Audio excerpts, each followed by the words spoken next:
So the creme brulee is a very timeless classic French dessert. Basically, it's made out of a custard that is bain-marie baked and then caramelized with the sugar caramelized on top. So sugar layer, sweet and creamy at the same time. So for these products, we actually use this dessert base. It's from L. Maybe can I pass it around so that everyone can see? You might not come back. Okay, then let's just leave it. So the convenience of using this product is that according to the instruction that is always written at the back, we only have to heat the mixture up to 85 degrees Celsius and then put it in a mold, put it in a chiller for about an hour or so, and then just serve it with the torch sugar on top. As compared to making creme brulee from scratch, in which you have to make the custard first and then allow the custard to set and then mold the custard and then bain-marie bake it, these products actually save hours and hours of preparation time. Thank you very much, Chef Randy. You might want to buy it. So, for the next product, so these three products that we have here, including the chocolate dome as well, is actually made out of one simple ingredient. I'm sorry.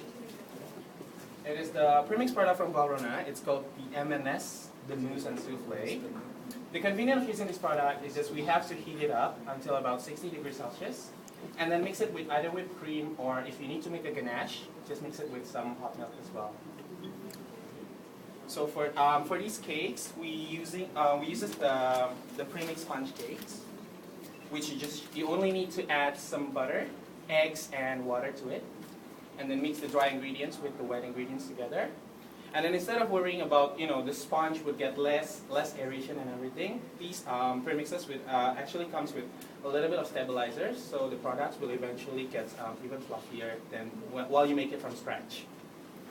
So so this is our variant product, made out of the same. We use the chocolate sponge cake and the same chocolate mousse that we use for these products. And another convenient product that we have is these tubes.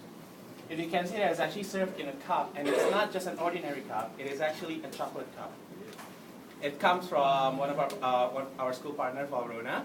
It's a convenient product, the chocolate cup that we just can get it straight out of the package.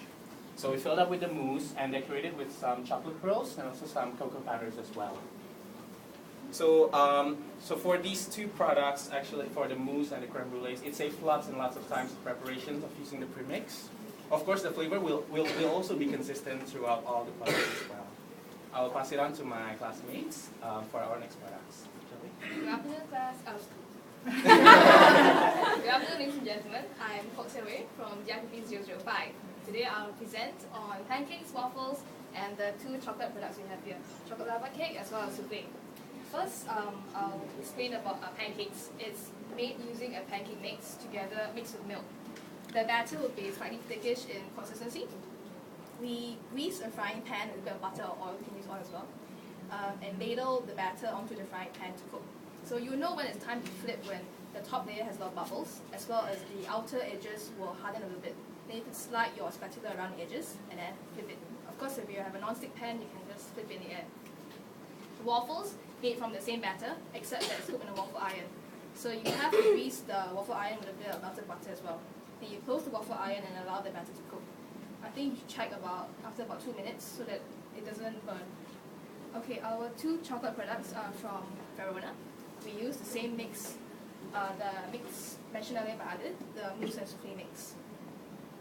First, the chocolate lava cake. We have to make the ganache center first.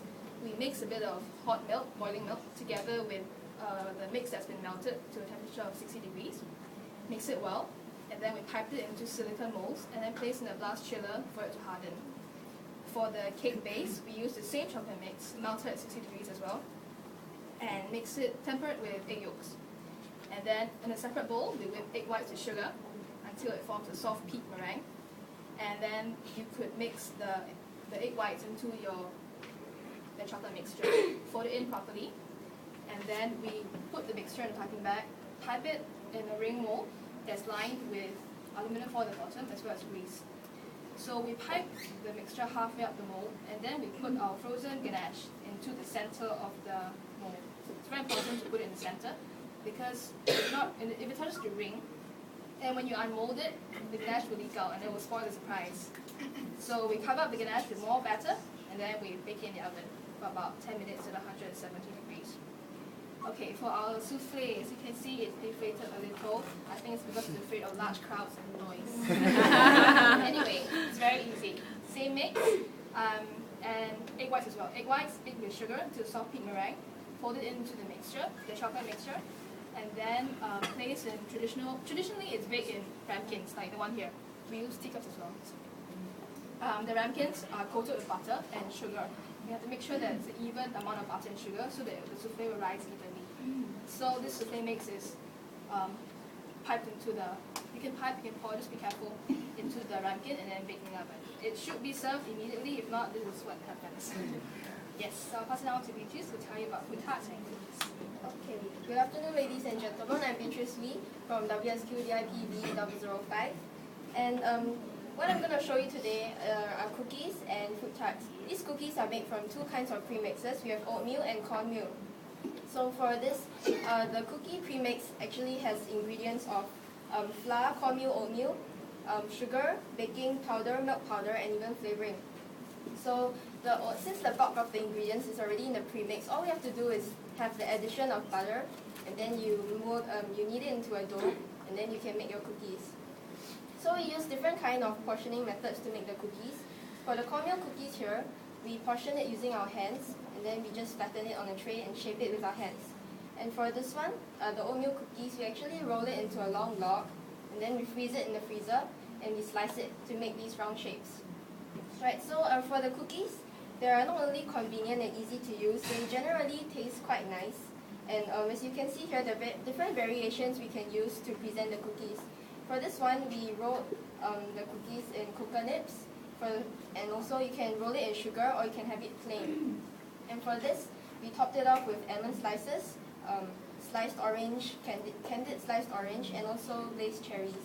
So you don't have to limit yourself to just these. You can even add chocolate chips to your cookie dough and things like that to make a variety. Alright, and also I'll talk about the fruit tarts. These fruit tarts are actually made out of the different components are the pre-made pre-made tartlet shells, the instant custard mix, and then the canned fruits and also a glaze on top. And then we top it off with cocoa nibs and desiccated coconuts. Right. And for the fruit tart, I will talk about the instant custard first. For instant custard, you have to boil the custard with hot water, and then you whisk it. You heat it over a low fire, and to thicken it and to cook it so that the powder and the mix will dissolve. And it's very important to cook the custard well, because if you don't cook it well and if it's undercooked, it will taste raw, and then it will have this synthetic funny taste. Okay, and for the tart shells, you can see there are many establishments use these tart shells in their kitchens because it's very convenient and it's time saving and also it's more profit based. So, but the disadvantage of using the tart shells is that when you use the tart shells, you cannot control the taste of it because many establishments use it, and when you go over, you realize that all the tart shells taste the same. Yeah, and also the thickness of the tart shells, you cannot control it. So basically, the kind of tart shells we get from the supplier are usually quite thick, and it's not very pleasant to eat sometimes. Also, when we get the tart shells from the supplier, it's actually quite pale in color. So what we did just now was to bake it in the oven to brown it a little, so that the color is nicer. It's more appealing it's more visually appealing. Right, and since it's very time consuming, especially to make small ones, these pre-made tart shells are actually very good to use in a busy kitchen or a place with very small space. Yep, so I'll pass on the time to Wanzi.